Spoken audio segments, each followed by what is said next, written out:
เฮ็ดหยังลูกเฮ็ดหยัง พี่จัด ฮะ พี่จัด ให้พ่อสิตำ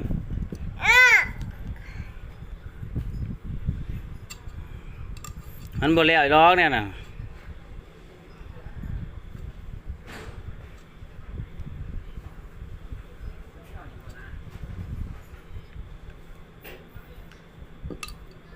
ส่งคือแท้เนาะ